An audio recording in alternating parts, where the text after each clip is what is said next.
I'm incredibly pleased for our Cloud Salon series. This is, I guess, the third illustrious year of our series, to introduce Jane Friedhoff, who's an MFA Design and Technology graduate from 2011. Woohoo, class of 2011. Jane is a creative technologist and indie game developer. And depending on who you ask, could be indie game developer or creative technologist. Her work focuses on using technology to spark delightful, surprising, and exhilarating relationships among audiences. In her independent work as a game developer, she explores subverting power fantasies in games. Games are a lot about power fantasies. And uses arcade mechanics to playfully reclaim and embody new ways of being. As a creative technologist, Jane specializes in machine learning applications and user-facing products. She's worked at the New York Times R&D Lab, the Office for Creative Research, and is currently a UX engineer at Google AI. Her work's been presented at places like Now Play This, Wonderville in Brooklyn, No Quarter, Indiecade, the Game Developers Conference, and other events around the world. I am Colleen Macklin. I'm a professor. I will say I had the extreme pleasure of having Jane in one of my thesis studios. Woohoo! It was wonderful to work with you, Jane, and we're really excited for you to be here today. I'm going to just hand over the mic to you. Thanks, and back at you, Colleen. Hi, everyone. My name is Jane. Like Colleen said, I'm DT class of 2011. I'm very happy and really flattered to be asked to talk about my career today. I gotta be honest, I still sometimes have trouble explaining my career path to myself. I think at holidays, I just leave relatives more confused than they started. But hopefully I can give you some insight into a kind of career path that I think fits the interdisciplinary nature of a lot of DT students. A disclaimer, I live in the city. You could probably hear a lot of honking, and I have a little bit of a cold, not COVID so far. So apologies if there's honking from the street or from me. So yeah, let me introduce myself. Depending on who you ask, I have kind of one of three careers.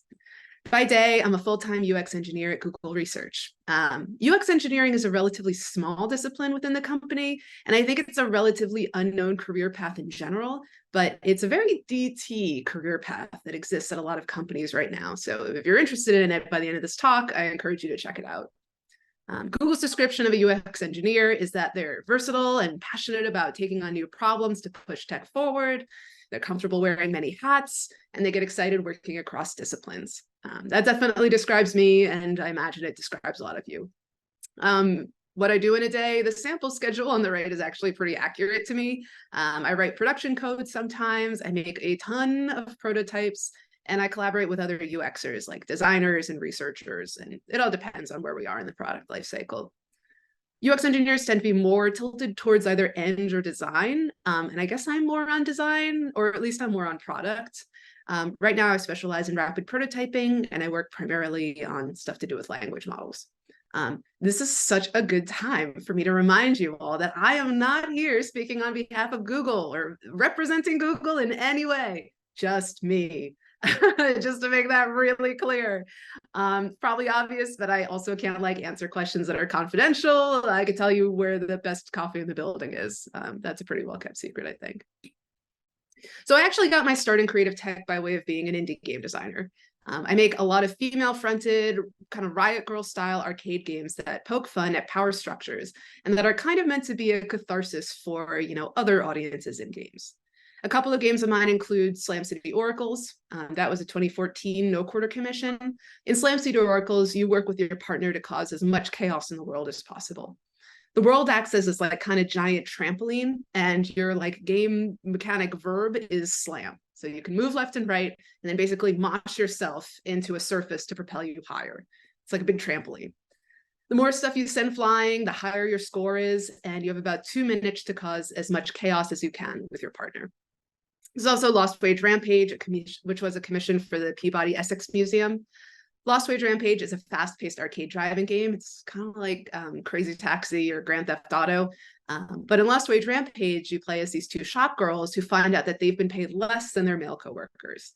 They decide to steal a car and steal as much of the shop's merch as a way of kind of forcibly making up the difference. And finally, Hanvaska. This was made during Global Game Jam, right around the time of Trump's inauguration. It was inspired by a photo I encourage you to look up called A Woman Hitting a Neo-Nazi with Her Handbag. It's of this woman, Danuta Danielson. She was a Polish woman whose mother had been in a concentration camp during World War II. And the photo is of her, Danuta, whacking a marching Nazi with her handbag. The game jam took place around inauguration weekend when people were like debating the ethics of punching Nazis, and this was our answer. So dovetailing off this is like my double moonlight as an installation designer. I make 2-player games with 5-foot-long controllers, toys powered by screaming, and U-Hauls full of surprise art. On the left, bottom left, you can see Shitty Space Camp, which would be built inside a U-Haul for the Lost Horizon night market. It's basically space camp, but shittier. You can see our gyroscope that I'm standing right next to, which is an office chair that was very creaky that we spun you around on, surrounded by hula hoops for added effect. So I inevitably get asked the question, how do you make money off weird art and indie games? And let me just cut that off up front. I don't. I super don't. And in general, I've always used a day job to subsidize any of the stuff that I wanted to make. Back when I was in indie games, there was a sort of glorifying of people who go indie, making rent off their like magnum opus artistic vision, right? And that was ostensibly the end goal of anyone making games, was to make games full time. I'll get into this in a bit. Ultimately, I found that it wasn't what I wanted for a bunch of reasons. Finally, I figure there are plenty of artists who had day jobs, right? I think William Carlos Williams was a doctor, so I figure I'm not in bad company. I did arrive at DT under circumstances that I don't think anyone else has. I was coming as part of a dual degree MFA JD program, which JD for law school. I had actually just nailed my first year at law school, in fact. If you're wondering what school was offering, what schools were offering this joint dual degree program at the time, the answer was technically no one, not really. I had made it up. Not made it up like it didn't exist, but I had approached a law school and I had approached Parsons and gotten the buy-in from both of these schools to pursue this path. See, I'd always been like this interdisciplinary person. Looking at college catalogs, I remember seeing like the lists of majors and kind of being disappointed. It wasn't that the courses themselves were bad, but nobody really did anything hybrid, right? The comp sci department was the comp sci department, and the art department was the art department, and never the twain shall meet, at least not in a way that you could major in. I always really hungered for something that would let me indulge both the techie and artsy parts of my brain, but I couldn't really find anything pre-made that satisfied that urge. So what do you do when you're a square peg surrounded by round holes? My answer was to start pitching square holes. And by that, I mean, I started trying to find allies, schools, professors, employers, who also seemed interested in interdisciplinary stuff. Maybe it wasn't even the interdisciplinary stuff that I was interested in, just people who were open to it. And I started learning these ways to figure out, kind of to show them that the weird stuff I wanted to do was actually an asset to them too. This is a lot of work, right? It's really easy for people to knee-jerk say no to something new. Normally it's more work for them and it's more responsibility if it all goes bad. But I believed in what I wanted to do and study. And I realized that there were ways I could successfully frame that as something new and exciting, not just a lot of work for whoever I was asking to do me a favor. I had done this in college by pitching an independent major, and I did it in grad school by pitching this joint new media law MFA concept successfully. This might be one of the most important skills I ever learned in this hybrid career, which was how to see myself through my audience's eyes and how to communicate to them why what I'm interested in, what I want to practice, is a net win for everyone. I think it's really easy as like an interdisciplinary person to see being like a jack of all trades as kind of less serious than other career paths, right? People who are like capital L legit, they choose one thing, they specialize in it, they're serious. But I think you can learn how to frame this interdisciplinary quality as an asset, right? Something that makes you unique, something that really adds to wherever you end up. And I know when I talk about this, it can sound really like marketing, branding, but all I really mean is that if you don't see your dream career out there, you might be able to find allies who can kind of help you cobble it together. Now, there was a small hitch in this plan in that I actually dropped out of law school after year one. Like I did year one of law school, then I got to Parsons and I was like, oh, this is what I'm supposed to do. bye guys. So no JD for me, but the pitch was successful, so I still count it as a win. I arrived at DT in 2009, which was an amazing time to be in games. I had been obsessed with making, reading about, and writing about games since childhood. And I landed at Parsons during this absolute Cambrian explosion of indie games. Weird, alternative, artsy games, brand new platforms to make games, underrepresented voices making games, and solo devs making livings off the art games of their dreams. It was really extraordinary and really inspiring. I ended up being pretty specialized in games by the end of my time at Parsons. I made games for pretty much any class that would let me. Weird digital meta games for NGOs and nonprofits, player versus player games where you could type commands in Twitch chat to mess with the players. And this was before Twitch plays Pokemon. Card games about making the perfect action movies one-liner. I also wrote some academic papers, including one about Twine that still gets cited to this day, which is very flattering. I found myself getting really fascinated by strange interfaces, repurposing technology in some weird way to create an aesthetic effect. Whether using your hand to control a computer game, where you control a hand controlling a computer game, or messing with players live in Twitch chat, or even just giving people permission to run around screaming their heads off. I loved the humor, and I really loved making excuses for people to let loose and behave in ways they wouldn't otherwise. I want to be clear, I love DT, but that doesn't mean it wasn't one of the most grueling experiences I've ever had in my life. Colleen, I don't know if I told you this, I definitely came home many times to Andy threatening to drop out towards the middle and end of thesis. Woo, was that a time? One thing that I think made it kind of unnecessarily hard for me was that I took critique sessions very literally. And don't get me wrong, nobody yell at me. I still think critique, giving, receiving, implementing, it is one of the most important skills you'll ever learn. It's definitely one of the most important skills I learned at Parsons. Learning how to remove your ego from the equation to take in feedback, it's a skill I use every single day. It makes your products better. And I also find that it makes people trust you more and want to collaborate with you more because they know that you'll do what's best for the product, not your own ego. But, I was coming from this random undergrad program I had invented myself. It definitely wasn't in design. It certainly wasn't in comp sci. So I kind of assumed that every single expert at an expert critique session I ever encountered was more capital C correct about my projects than I was. There were a few times where I'd make something weird and novel that I thought was cool, and I'd bring it to critique, only for critics in other disciplines to not really get it, tell me why it wasn't effective, and why it should be changed. I'd take their word as expert and more correct than mine, my own intuition, and either make the changes or just shelve the whole thing because I was so embarrassed by how I felt I failed. And then inevitably, a few months later, I'd be browsing games news, only to find a game just like the one I made, getting a lot of acclaim, being praised for all this novel stuff that critics had told me to change. And I want to be clear, I don't blame those critics. I have been on the other side of that table. I do guest crits all the time. It's a hard job, and ultimately it's a matter of taste, right? But it took me a really long time to understand how and when to balance critique with my own intuition. And if I could go back in time, I would try to learn better when to make major changes and when to trust my own gut, rather than sort of knee-jerk assuming everyone except me was right. So in 2011, I graduated DT and I searched for jobs in the games industry, full-time jobs. Unfortunately, even during the indie renaissance, they were few and far between. So after months of trying to find an official gig in games, kind of floating with family support, I realized I needed a backup plan to pay the bills while I worked on my own games at the same time. But it was hard. I viewed myself as kind of just a game designer, and nobody really had games gigs, at least not where I was.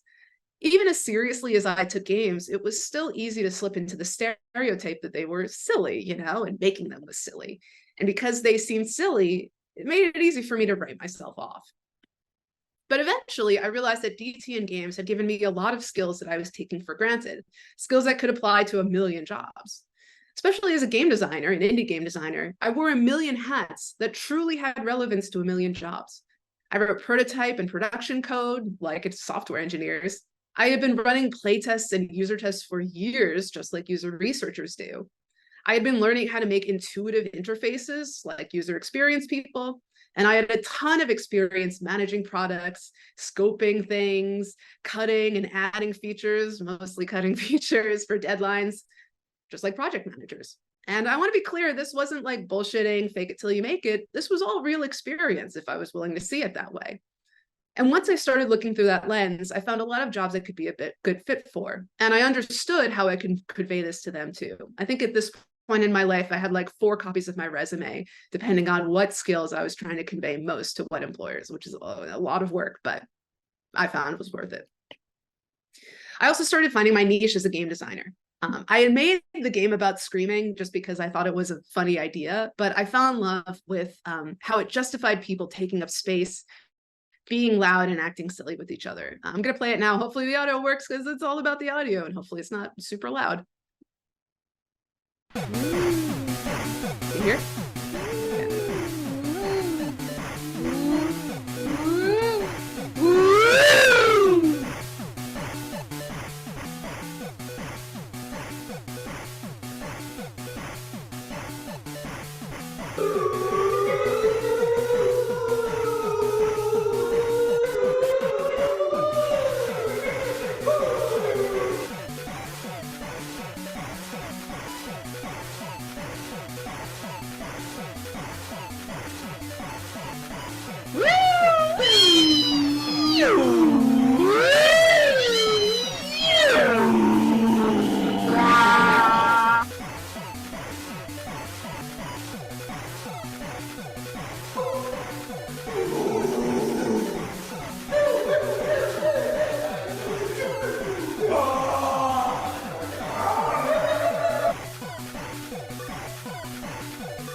This was also before I really knew how to document things. It was just one playtest, unfortunately. Document all your stuff. So yeah, I made the screaming game because I thought it was funny. I made it for Major Studio. But I just really loved how it kind of justified this absurd behavior in public space. And I found out that like the fact that it was 2-player really helped, right? It's really hard to like convince one person to act silly in public spaces, but having an accomplice, right, the second player, kind of gives you an excuse, right? It's not just you being silly, this other person's doing it too. So, you know, it's not weird for you to be doing it also. And I especially love seeing other women playing it. I remember showing it at Come Out and Play ages ago. And I remembered there was like this stream of very composed, quiet, you know, put together women. They would walk up to the installation. They'd ask me very politely about playing it. And then they would proceed, with the excuse of the game, to scream their heads off, shove each other back and forth, just like cackle super loudly. And they'd return the iPhones with these, that's what I was using for the mic, these big goofy grins and looking like kind of feral. I loved it. And I got really obsessed with that moment. Oops, you don't need to listen to that again. Okay. So what it reminded me of was this sort of feeling that I had gotten from going to punk shows and listening to Riot Grrrl music when I was a teenager.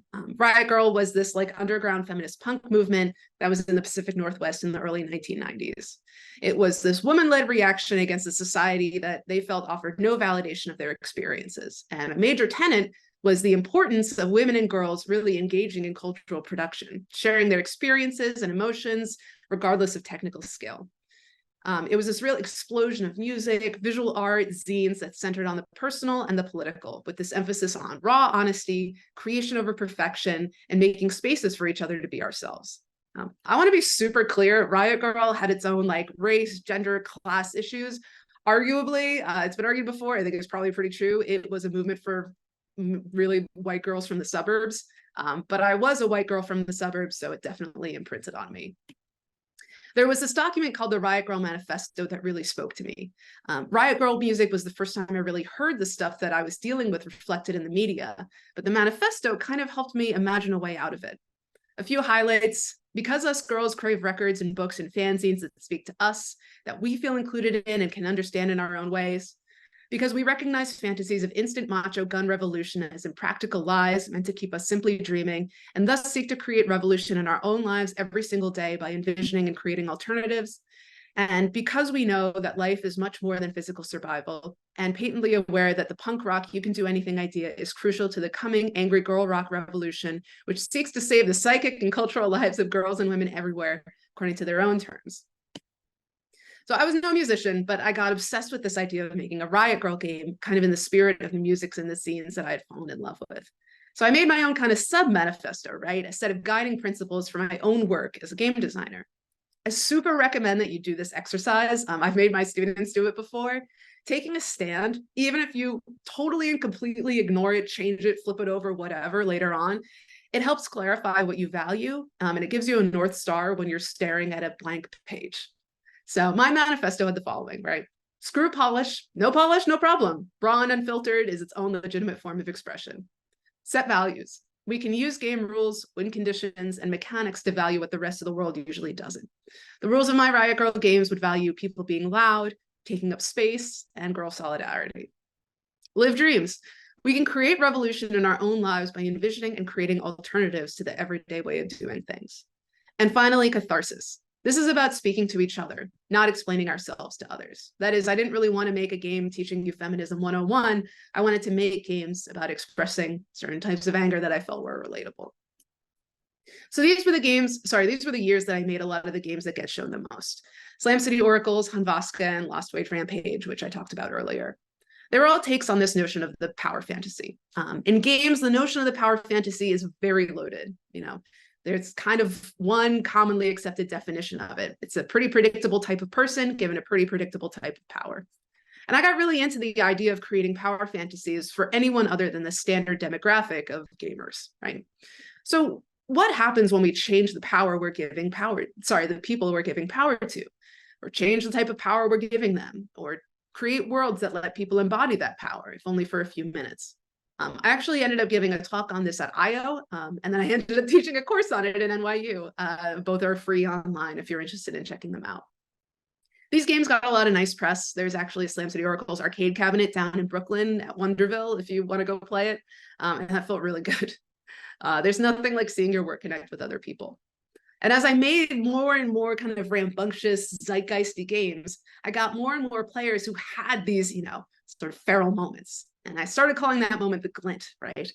I think it's what happens when people see some part of their lives not just represented in a game, but blown wide open, there for them to play with, subvert, and take charge of as they please. The excuse of the game kind of gives them some chance to realize something, to release something that's pent up inside them that maybe they didn't even realize was pent up. They light up, they smile, their eyes sparkle, and they look that way even after the game, handing the controller to the next person. And it means a lot to see that happen. I would love to say that I followed my dream and went indie and made it, but I'll be real with you, I didn't. Even during the indie renaissance, trying to go indie was absolutely grueling. Me and my partner were both trying to do it at the same time, and we had years of working days, nights, weekends, no breaks, no time off. I remember I spent all my day jobs, vacation days for a year, grinding out Slam City Oracles, which got a lot of press, but all told didn't make that much money. One year, my partner and I missed every major milestone to work conventions that cost us more money than we made. And trying to tweak my games to be more profitable was really soul-sucking in a way I didn't imagine. It also was not the friendliest environment to women and minorities. So after kind of struggling to get by and then watching my friends get doxxed over stuff like, being queer or having a female protagonist, I was pretty over it. I decided I could keep making games for fun, maybe, but I was not going to try to go indie ever again. This was not an easy decision for me, and quite frankly, I felt awful about it for years. You might go through this reckoning too, in whatever economy, scene, culture you graduate into. I have no solutions, but you're in good company. On the plus side, by that point, I'd made a career for myself in creative tech. My first full-time job after grad school, I had a bunch of little ones, mostly doing teaching, was at the New York Times R&D Lab, where I used my game skills to prototype playful ways in which people might interact with news. I also worked at the OCR. Sorry, one second. Where I got to learn a ton about UX through the lens of data visualization, which we did for both commercial and nonprofit clients. And I ended up contracting at the Google Creative Lab, which basically let me loose to talk to engineers and come up with weird, sticky, compelling ideas and let them loose in the world. Like this project Move Mirror, where me and Irene Alvarado rigged up local pose detection to make a real-time flipbook of your body. I learned a lot about 34-dimensional arrays and searching through 80,000 images as fast as possible. It's a lot of images. Sorry, water break. I transitioned to full-time at Google And now I'm officially a UXC in research. I found my niche in being a rapid prototyper who works closely with engineers. They spot new technical abilities coming down the road. We work together to come up with near future product concepts, and I create touchable, sticky prototypes to get excitement and buy-in from folks who can help make those prototypes a reality. It is somehow the weird tech job that I dreamed of as a child. And the weirdest part is that somehow I'm sort of back in games. My team and I have found enough games adjacent applications of all this work that we've done 2 GDC talks about them already. And I might have some news about that not too long from now. Sometimes things really do go full circle. I still feel like I'm figuring my own career out, and I have plenty of regrets and what ifs. So I don't feel super qualified to give life or career advice. But here's what I've noticed, and you can take what resonates and leave the rest. First, learn how to sell what you do. Again, I know it sounds like marketing. Marketing feels gross, but it's really important. You can think of it as framing yourself, that kind of stuff. It's so important. If you're at Parsons, you're probably pretty interdisciplinary, and I imagine it's not always the easiest thing to explain to people, parents, states, job interviewers, what it is exactly that you do. And that can be super stressful, right? When no one understands what you do, it can be really easy to feel like you don't have a real career. But you can take opportunities like this, job interviews, residency applications, to learn how to speak to your audience and show them that what you're interested in is what they should be interested in too. And if your ideal job doesn't exist yet, see if you can find allies to help you tweak current jobs closer to them. Sorry for coughing in your ear. Second, take crits seriously, but not unanimously. When you think you're onto something, trust your gut. It's worth exploring a lot of different things, though. Rather than doing one magnum opus, try a lot of different projects that approach the same idea. If you still do 7 and 7 or 5 and 5, that's a great intro to making stuff all the time. Even if you have your own intuition about what ideas or mechanics or interactions will resonate with other people, you actually never really know what will hit until you release it. Some of the stuff that I least expected to resonate got the most love, and very frequently vice versa. Darius Kazemi has a great talk about this. I think it's called How I Won the Lottery. And finally, this is trite, but you never really know what's good luck or bad luck till it's over. And I want to be clear, especially at this moment in history, I don't mean that for like unambiguously tragic stuff. Sometimes what doesn't kill you just really, really, really hurts you forever for the rest of your life. What I mean is your career might not go the way that you planned or hoped for a lot of different reasons. And that's not always a bad thing. If I'd never left games, I'd probably still be working myself sick and compromising my work to eke out a living. I actually still use a lot of the stuff from my past that I never thought was relevant. My undergrad degree, even my law school degree, makes me better at making products. Sorry, my lack of a law school degree, my 1 year in law school. I should be really clear about that. So, and then, my bad luck of having to leave games when I did meant that I got exposed to a whole new career that paid off a lot better. And quite frankly, I think is a better fit for me. In the end, I get to still keep working on what I love. And that's everything from me. I'm going to take a little tea break and maybe text my partner to bring me a cough drop. But yeah. Oh my God. Everyone, applause for Jane. I mean, I thought that was such an inspiring talk, and in so many ways, because Jane, you're willing to talk about those twists and turns as you describe them in your journey, right? To finding a way to where you are today, which is obviously a really, really great place. And I'm so, so pleased that you're happy and thriving. So it is now time for questions. I see that we already have a few folks with their hands raised. I would ask, if you have raised your hand, go ahead, feel free to turn on your camera and microphone when I call on you. And I'll make sure, I think Jesse's going to unmute you when it's time. And then for those of you who would rather not, might feel a little introverted today, don't worry. You can ask your question in the chat and we'll read it out there. Okay, so again, thank you, Jane. And let's go to our first question. Remember what Jane said earlier. Jane can't talk about any of her current projects or future projects at Google. Unfortunately, that's just policy. But I'm sure there's plenty of other things we can learn from Jane along the way. So Susan, you are ready. Yeah, hi. So nice to meet you.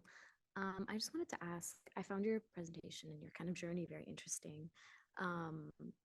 My question was more, okay, so you talked about how you were an indie artist and or like indie game developer, and how like that, I think I'm correct me if I'm wrong, but like that's the what you were interested in, but because it didn't pay well, you kind of went into something else.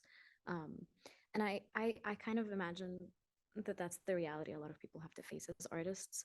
And I just wonder, and you spoke about compromise, and I was wondering, as now that you work for Google, no projects mentioned, but do you feel like you have to compromise your artistry in a way because you're creating art for someone else? And do you think that we, like, if I also do want to value financial stability, or we're in a world that, like, it would be, the struggling artist is a privilege that some people can have and some people can't, and so it's just, do we have to do you say that you have to find a compromise in the way you create your art during the day so that you could fully let go as an artist, like, at night? Or yeah, just your thoughts on that, please. Yeah, totally. Let's see. Let me see if I can give a good answer. So I think one of the things that I like about my day job is that it fulfills a lot of my interests, and it also allows me to do some games adjacent stuff, but I actually don't really make art in my day job. And that's kind of nice. I don't have to feel like I have to compromise what I'm working on to make sure that it can get through a bunch of approvals and, the corporate structure or whatever else. So having some separation there is kind of nice. It is difficult. Like, in recent years, it's been a lot harder, I'm not going to lie, to have the time to do that kind of stuff. I used to be able to do it a lot better than I did. But again, I had pretty serious burnout after a while. That being said, I don't want to present it like, you either get to work on art full time or you like get kind of like a corporate job or whatever else. There's a lot of other ways of working. There's like sort of freelance, obviously, but there's even like alternative models that people are doing. My partner, Andy Wallace, is, for example, part of a worker-owned tech co-op. So it's not like an LLC, it's not like a company, but they have gotten together to create like an official co-op where there's like all kinds of profit sharing. People are like equal in discussions. There's like community consensus, I think. And it leads to a situation where they can kind of weather out the storm of something like freelancing or intermittent work in a much more stable way than they would be able to otherwise. So I think there are a lot of different ways to kind of thread that needle in a way that doesn't involve, working 9 to 5 or having to, subscribe to some large company or whatever else. Does that help? Does that make sense? Okay. It does, yeah. Great. Thank you so much. Cool. Yeah, of course. That was a great question, Susan. I really appreciated that one. All right, we have another hand up here from Sarah, and I'll just remind other folks who are here, if you don't feel comfortable asking your question live, feel free to throw it in the chat and I'll read it out for you. Sarah, take it away. Hi, yeah, your presentation really resonated with me. I'm a person who loves games. I'm new to making games because I'm also making one for my major studio project, but at the same time, having heard all of the horror stories about the gaming industry, I'm like not touching it with a 10-foot pole. And my goal in this program, which I feel like is not super common for a lot of my classmates, is to like get a well-paying job where I don't necessarily like, it's not like my passion, but like I enjoy the day-to-day, and it like makes me a living and allows me to do things that I enjoy outside of work. So I very much relate to everything you talked about. I wanted to ask specifically, like, I don't know, this is kind of broad, but like if you have any tips for how you, I don't know, find work, because I know you kind of sort of stumbled onto that path, but like how to find jobs, how to like make yourself look good, and then part two, like how do you still work on games in your free time? Yeah. totally. So finding work, I feel very old now when I talk about this, because the way that I found a lot of jobs was Twitter, back when it was known as Twitter, before Elon and everything. But yeah, I feel like it was kind of the old standard of, talking to people that I know and posting on social media and, kind of talking about my own portfolio. I do think one thing that is very handy is to kind of figure out what your elevator pitch is for yourself. Again, I'm sorry that I sound very marketing-y, but kind of what is the couple of, the short sentence that describes you and what you bring to the table. So for a while when I was, more in indie games, I would just describe myself as a Riot Girl game designer, right? And that didn't really encompass everything that I did or wanted to do, but it kind of gave people a really quick understanding of who I was. So when they were sorting through, applications or looking at submissions for festivals or whatever else, that was easily comprehensible. And, again, it feels kind of bad, I think, to like work on this branding stuff. But just, it's a way of like thinking about what your audience, how to make your audience understand you and what you have to offer. And so I think I kind of tried to develop that skill, especially when I was looking for work, whether I was like posting on Twitter or talking to other people, was just kind of trying to figure out how to frame what I knew how to do, what I was good at, in these kind of short little bite-sized sentences that would hopefully stick out in their brains or make them curious, right? To come up with a juxtaposition that didn't immediately make sense, that made them go like, wait, what is that? Should we be doing that? That kind of thing. So yeah, I think another thing was also just making a lot of work. And when I say making a lot of work, it's, in terms of, yeah, sure, like doing a lot of game jams, taking a bunch of freelance work. But I think I think documentation is really important. And I think that you can get a lot of mileage out of one project by kind of documenting it in several formats. So for example, I made that course for NYU, which kind of built off a talk that I was giving. And then I, like put the course online. And so it kind of exists as like a talk, a real life class, and also like a series of posts. And I want to be real, like that's a lot of work. But it means that you kind of can spread out your work a little bit more so that more people get to experience it and they kind of get to know you as, like, for lack of a better term, like a subject matter expert. You see people do that a lot with like games in terms of like posting screenshots or dev blogs or making really sticky graphics or whatever else.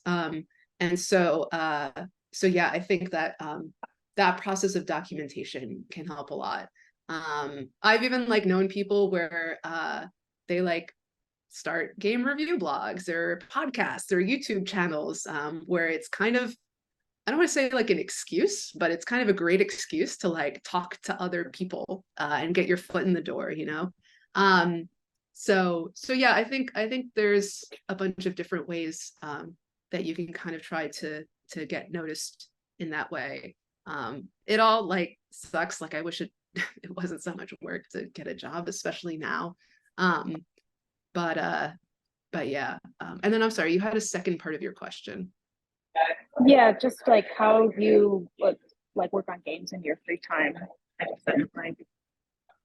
Yeah. So I used to be better at that. I have sort of fallen off of it. I try to carve out pretty clear time for working on it. So my partner is also a game designer, so sometimes we'll have like little indie game jams together just in our apartment. I try to set deadlines for myself. I cannot work unless there's a deadline, and kind of try to make like outside circumstances where I have to do the thing that I have set myself up to do. I find actually, for me at least, that the hardest part of working on a game, at least part-time, is kind of like the mucky middle. When you're working on a prototype at first, it can be really fun because like you're starting to see it take shape. And then towards the end, it's very grueling, but like it's so close to being where it is that you're like, okay, I just need to push through this. But in the middle, where it's not quite what it is yet, is really, really hard to stay focused. So I think kind of taking that one step at a time and knowing that it probably will be kind of painful, can be helpful. But it's tricky. I mean, I'll be real, like I don't always have a lot of time or energy to work on this stuff anymore. And at some point I realized that I would actually like to go on vacations instead of just spending all my time making games. And to be honest, I've sort of in that way like transitioned from making a lot of them to like writing about them, which I found very fulfilling. So yeah, sorry, I feel like the answer to your question was like, oh god, I don't know anymore. But No, that's great. I was just curious. Do you have any game Yeah. recommendations? Like new games? like games right now, oh, what did I Outer Wilds was so good. I think that was someone's like graduate project, which is so upsetting to me. It's so good. Awesome. Thank you so much. Yeah, of course. Oh my God, I didn't know that about Outer Wilds. I think it was, I could be wrong. Oh, that's Um, unbelievable. It's so I know. good. So feel free to ask questions, folks. I've got a few for you, Jane, at least, and then I think we do try to wrap it up in about 9 minutes from now. So Sure. ask him soon. Oh, John says that Yeah, Outer that's Wilds it. might have been a USC games thesis project. That's so cool. You can do it, y'all. So Jane, one of the things that you didn't really show or kind of talk about, but you did a little bit here in the Q&A, is about some of your writing. And I'm a huge fan of your series on co-liberation and play, and a lot of the work that you kind of took from your, really, I think a lot from your thesis work and kind of expanded further and turned into the class that you mentioned at NYU and stuff. How do people find that? And also, I guess the second part of the question is, I know the Twitter sphere at the time when you were on the job market was a really important sort of access point, but were there other conferences or other events or things that, at least could be really relevant to students today to try to get active in? Was there anything about like, just putting yourself out there, and are there good venues for that, I guess? Yeah, so totally. Where can we find your writing? Where can everyone find that? And then also just like, what are, in the post-Twitter era, what are some ways? Great question. folks I can answer the first one a lot easier, I think. But okay, so how did people end up finding that? So again, I think I tried to kind of wring a lot out of a little, right? So there was work that I did at Parsons that I'm sure like some of it took the form of like an academic essay, right? Some of it then I kind of rewrote to be an academic paper. And then I would rewrite that to maybe be like a post that I could put on, is it called Game Developer now? Yes. Yes. Okay, great. It had a much less good name before that. And sort of like, so create kind of this spread of the places where it could exist. This sounds so simple, but the other thing that I would do, I mean, I like love academia. I love like reading academic stuff. I love citing other people. But the other thing that I would do is I would just start tagging people whose work I had referenced, or I would send it to them. You know what I mean? I would mention them and I would like talk about how much this, book or argument or whatever influenced me. And people really like that and they want to engage with that, and they'll probably take a second longer to read or repost or whatever your work. And it's nice too, because like, you don't want to be disingenuous, like probably you're building on a lot of other people's work. So why not highlight the people whose work you're building on? So yeah, I think it was kind of a combination of those two things. Just kind of sort of building on the same content and giving credit where credit is due. In terms of, sorry, what was the second question? This cold is like fogging up my brain. I think you did a really good job of kind of answering it, which is nice. In the post-Twitter era, how do you get out there and make those connections that, I think is so, I don't think we talk about it enough in the program. It's really about the work. It's really about the individual and their development. But a lot of it is also just making connections with folks and learning from each other. Yeah, So totally, post Twitter totally. era, getting yourself out there. And I think you did a pretty good job of Nice. answering it.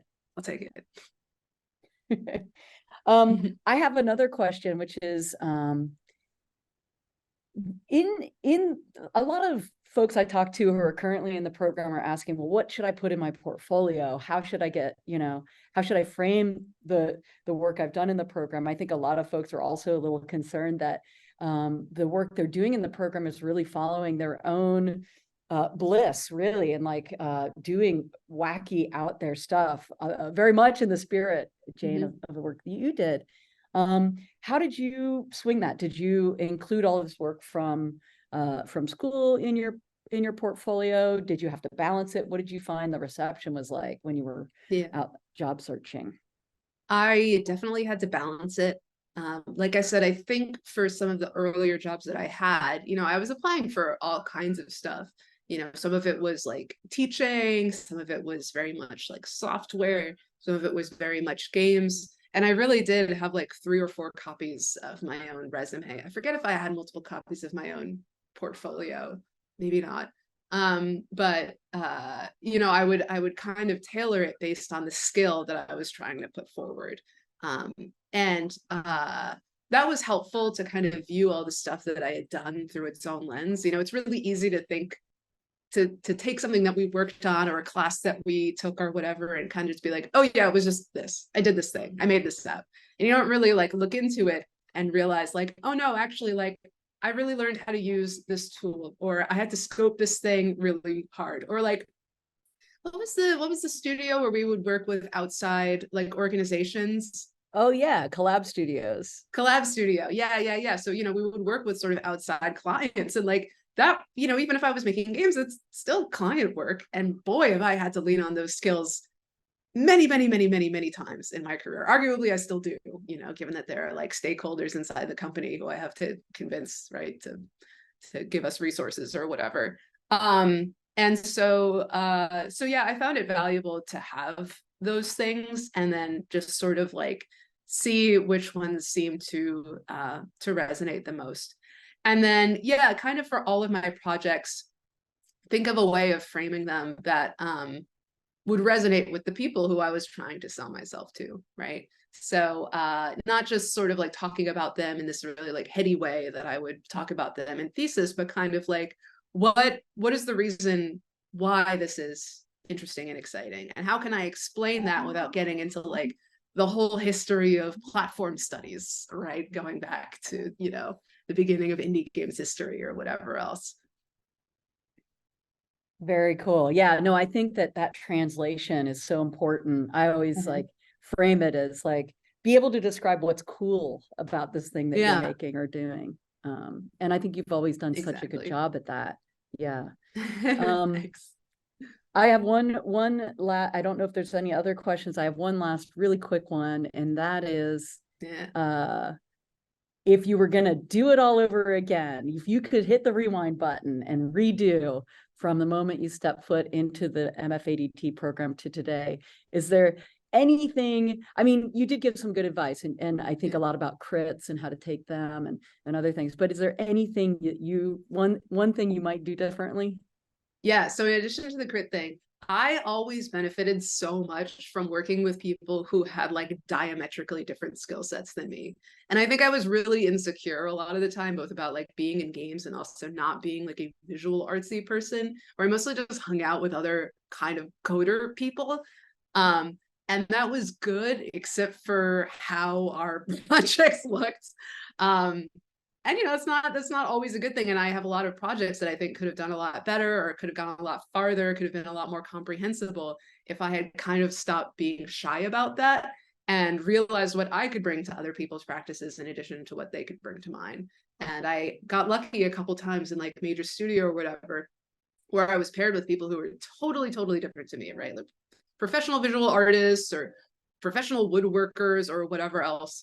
And a lot of those projects are the ones that I still look back on really fondly because they pushed me out of my comfort zone and they made me do something really new. And you know, I remember one was like an installation that we did in Tompkins Square Park that got like a really nice, really interesting reception. It was like a wooden piece of public art.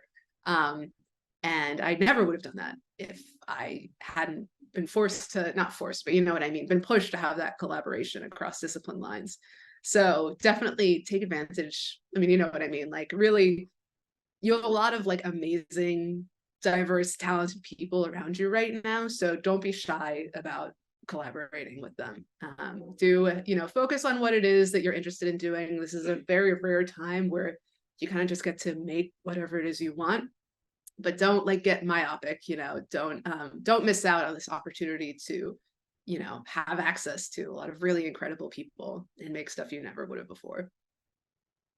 Oh, that's such a great way to bring this session to a close. And it's really, it's not about the journey, it's about the people you meet along the way. That's right. I love that, Jane. And I really, really, again, so appreciate you spending such quality time with us today, and speaking to the experience that you had here, and how you made it to where you are today. So incredible. I have a couple brief announcements before we shut down the Zoom call here.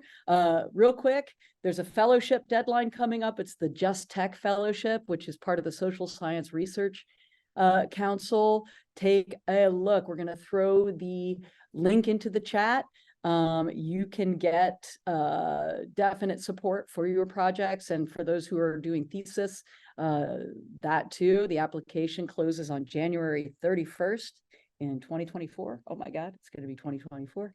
And then also coming up even sooner than that, on Friday, December 8th at 7 p.m. Mark on your calendar. We've got a holiday long table on campus, and anyone can come, alums, current students. It's part of the big family here, and it's hosted by our very own, the OG Sven Travis. So that's not this Friday, it's December 8th. So mark your calendars, and it's in the chat. Again, thank you, Jane. Can't wait to bump into you, hopefully again one of these days at GDC or something else. And thank you all for the great questions. Bye, thanks.